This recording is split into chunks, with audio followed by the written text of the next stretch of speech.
How to install deer netting. Gazing at deer foraging in green spaces is a delight to watch, but when they discover your vegetable garden or flower beds, their appeal quickly fades. Keep deer from ruining your hard work by installing deer netting.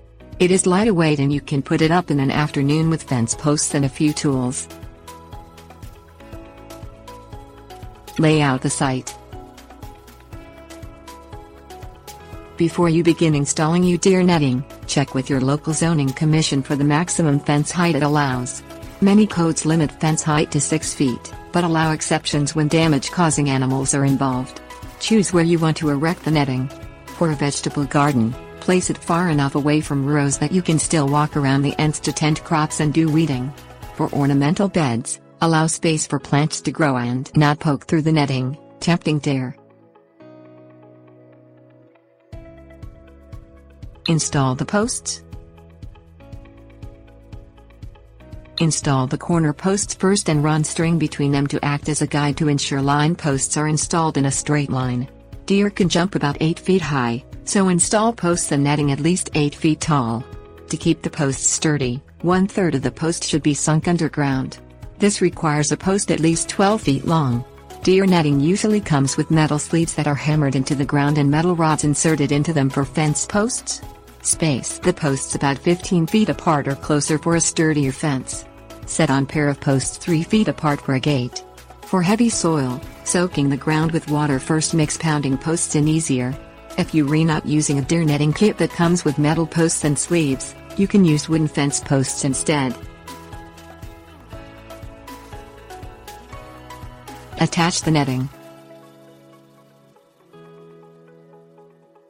Start by attaching the netting on one gate post. Use zip ties or stainless steel wire to attach the netting to the post at 2-foot intervals from top to bottom. For extra protection, use netting that is 8 feet 6 inches long and allow the extra 6 inches to lay on the ground on the outside of the enclosure.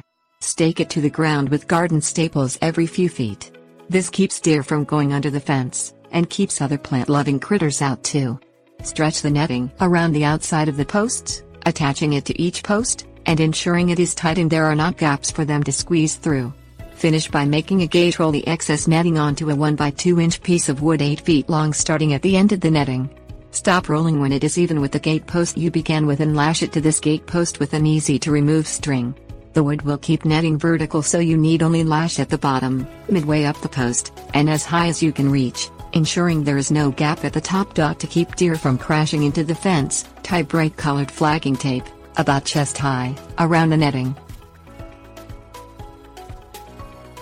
Alternative protection. If you just want to keep deer off a single shrub you can lay netting over it like a hairnet. Deer don't have sharp teeth so they can only nibble foliage that sticks through the holes. To protect a short row of vegetables or flowers, consider building a cage out of netting and 2 by 2s and placing it over top of the row.